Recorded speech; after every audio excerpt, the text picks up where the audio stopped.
Thank you everybody for staying for Khaleej Time's session. Thank you. It's always difficult when you're presenting in the graveyard shift, so thank you for staying for this session. As soon as they sort my slides out, we'll start. But what I'd like to do is just thank Russia. Is Russia here? No, this has been a fabulous 2 days for those that have been here. So I'd just like to thank Russia and the team. However, she's not here, so. But we'll give her a round of applause anyway. Let's give her a round of applause. Okay, here we go. I think we're getting there.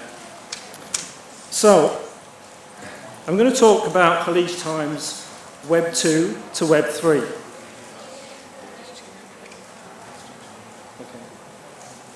I have to pause. So, I was trying to win you back sometime by going quickly. Okay. Here we go. Oh, no, he's running too quick. Okay. So, what I'm going to talk to you about today is Web 2 to Web 3, Khaleej Times' journey.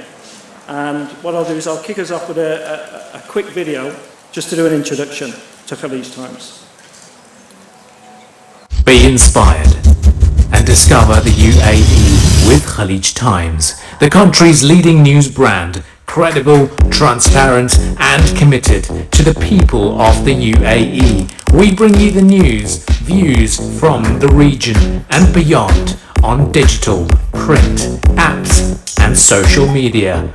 We don't just reach and engage, we touch lives. Okay, so we've been touching lives for over 4 decades now. And it really was the vision of our owners, the Galadari family, who going back to the 1960s were very entrepreneurial in their thinking. And they had this vision to produce this newspaper, and obviously collectively with the vision and the blessings of the ruling family, they launched Khaleej Times in April 1978. Now I know what you're thinking, this is a natural NFT for us, right? Obviously. So, watch this space. So, I'm going to take you to a technical drawing that I did. It took me hours. The business model of Khaleej Times was based on a traditional business model of advertising revenues in our print product, supporting journalism. But when you think about Web 1, when you think about Web 2, when you think about COVID, when you think about third-party cookie apocalypse, our business model has been challenged from way back. So we've had to, it's no surprise, special bulletin, we've had to rethink and reimagine the iconic brand in today's space. And what does that mean? We talk about Web 2. So, what have we been doing in Web 2? In this period, what's absolutely been critical to us is to think about our zero and first-party data. And we've been following a strategy. You heard yesterday about the 5T strategy, a 3I strategy. We've been following a 3P strategy. Now, what is that? So the 3P strategy really has been around privacy, personalization, and prediction. So, and we've got over 7 million monthly active users into our ecosystem. How do we collect, store, and give access to the data that we're collecting in a data privacy compliant way? And we're very proud, and you'll hear from my data privacy officer shortly, but we're very proud to say we were the first publisher in the region to appoint a data privacy officer and work towards GDPR compliance.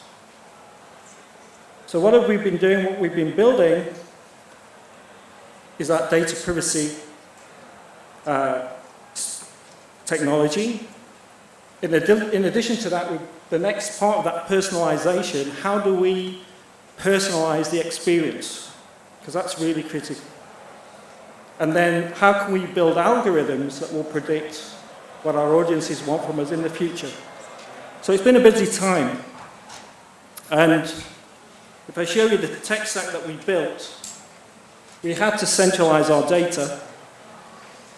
And rather than going for a data management platform, we decided to go for a customer data platform, which allows us to get granular with our audiences. Obviously, all the consented audiences. And then it's about activation.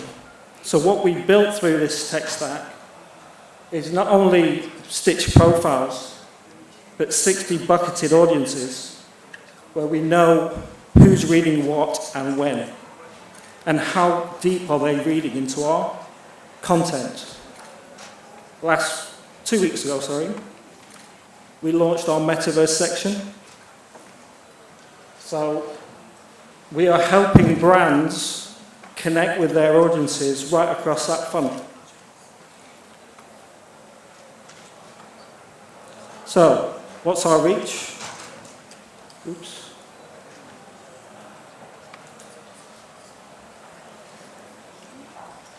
We got a huge, humongous global reach of 42 million consumers, and we're working with brands to help them connect with their audiences using our zero and first-party data. So that's what we've been doing in Web 2. We've been getting our data in place, centralizing that data, making sure our data privacy compliance is in place, and creating audiences, because we know in the future this data will help us build those algorithms that will help us identify what our audiences want. So how will that help us in Web 3? Because we've got audiences on crypto, on metaverse, on Web 3, we can now, because we've got their consent to communicate with them, we can drive and use that targeting to bring them into the space when we eventually get into that space. And I've got to be very careful what I've said yet because we've not signed contracts, but rest assured we are moving into that space very, very quickly, and you will see some announcements soon. So what does that allow us to do? It allows us to obviously build out a gallery and drive people in to those spaces. It also, when we talk about humanity in the metaverse, education, and getting into that whole space, we're already in the entertainment business. We have a division that does concerts, and rather than doing sort of physical concerts, we can now do complete virtual ones and extend that business that we're already in. Health and well-being. Again, that humanity aspect of what we're doing in the metaverse will be a key part to our future product lines. Again, we're already in the events business, so this space works beautifully for us to expand what we're already doing. But coming back to the original business model, we are still an advertising revenue-based business. Now this space just opens up a completely new frontier for us. So as we go and explore gaming, our VR billboards will allow us not only to get our content, but also to serve ads programmatically and generate direct advertising revenues from our sponsors. So, it is difficult to see, but not to plan. Okay, we are planning lots of immersive areas that we're going to be getting into, and it's about immersive experiences. It's about, obviously, the opportunities of revenue generation in this new space. New partnerships, absolutely critical going forward, and there's going to be lots of new partnerships that we've already and will continue to do in this Web3 space. And look, for us, it's a channel strategy. So this is just an extension of what we're already doing and the channels that we've already got. What I'm going to do, but what are the challenges? The challenges, and again, it goes back to the first P. The first P of privacy. So how do we build on the good work that we've already done in the Web2 space around keeping people's data safe, and how do we then extend that into Web3. So I'm going to bring on Pankaj, who's our data privacy officer, and he's going to talk around the things we're thinking about and the things we'll be doing around keeping data safe in Web3. Thank you, Sohail. My name is Pankaj and I work as the data privacy officer for Khaleej Times. So I'll just take a couple of minutes to let you guys know what are the privacy challenges that we have and what is our baseline strategy in order to resolve these privacy challenges. So the first one is pretty clear for everyone, like there is no specific regulation around data privacy in this particular space, right? So it is open to interpretation definitely, so everyone can have their viewpoints over it. So that can be one of the challenges because going forward you will not know what to do. Second is identity breach. Now I was reading one of the articles in Forbes. So they had mentioned that using advanced AI technologies, we can create artificial human faces. Okay. So there was one study which was conducted in Lancaster University and UC Berkeley in US that they found out that when this artificial intelligent faces, when they were mixed with the real human faces and they were shown to the real people, the interaction which the real people told were up on the scale where the artificial faces were there. So basically the interaction there with the artificial faces were more genuine for the real people. So that is where we are getting into now. So identity breach can one of the biggest challenges is what I think as a DPO. Then we have data sharing. So metaverse being a very huge space, we don't know where our data is going.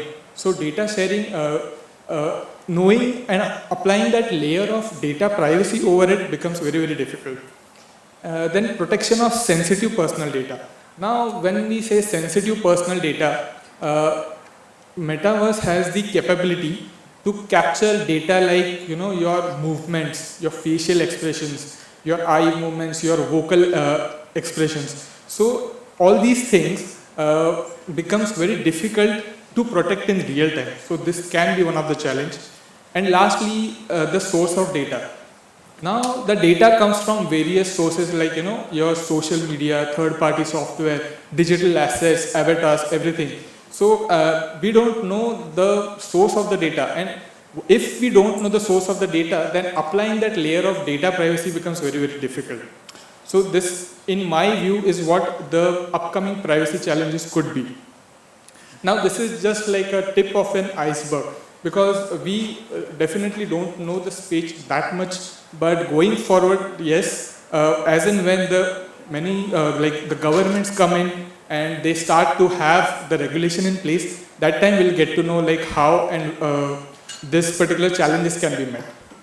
So what I think is like the strategy that we follow. So we are leveraging our Web 2.0 strategy in Web 3.0. So just to start with, like consider like there is data, then there is metaverse. Now how you can regulate that particular metaverse is through the layers of either laws or either with the layers of data security. So this is how we perceive it. Now in terms of law, so let's say in Web 2.0 we are doing transparency, user consent and purpose limitation. Now we are leveraging this particular Web 2.0 strategy in 3.0. Now let me give you an example. Now when we talk about transparency, in Web 2.0 it is much more about letting the user know what kind of data we are using, why we are using, for how long we will be storing, with whom we will be sharing and all those things. Now in Web 3.0 we will focus on letting the user know that, let's say in a space where he or she is interacting with a digital avatar, okay? So in that case we should be able to let the user know whether it is a bot or a real or like a avatar controlled by a human. So what this will do is, because the bots generally collect a lot of data. So having that kind of transparency will help us to have that privacy layer in place. Then the user consent. In Web 2.0, we take currently the consents like, to drop the cookie. So cookie is one of the consent method. Then either to use your email address or not. So that is one of the way. Now in 3.0, we will take consents like whether should we be using your physiological data like movement, your eye movement, your vocal expressions and all those things. So that is what we are getting into. And purpose limitation. Now, as per my view, like if a company knows what purpose they have of collecting the data, then it is much more easier for them going forward. Now how is this done? So for example, if we were to collect the data, let's say there are 10 different stages of data.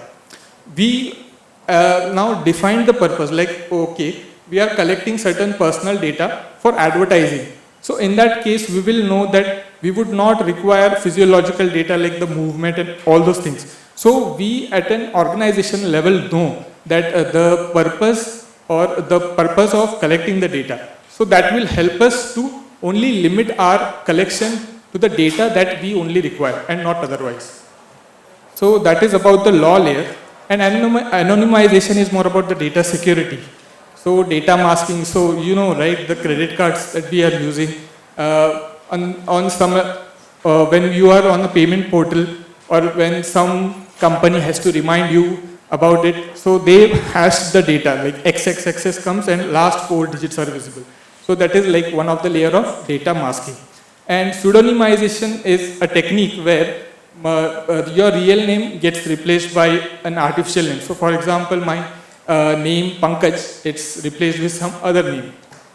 And in generalization, instead of having exact data, for example, my date of birth, I will not have my full date of birth, but the range. So for example, if I was born on 1st Jan 1990, then I would only say that take the data like Jan 1990. So you generalize the data. So this is the technique that we are focusing, at least going from Web 2.0 to Web 3.0 space. So, and one more thing I would like to add, like our management is not only about going from 2.0 to 3.0, but doing it in a right way. So that is what we stand out in terms of the media company here. Thank you.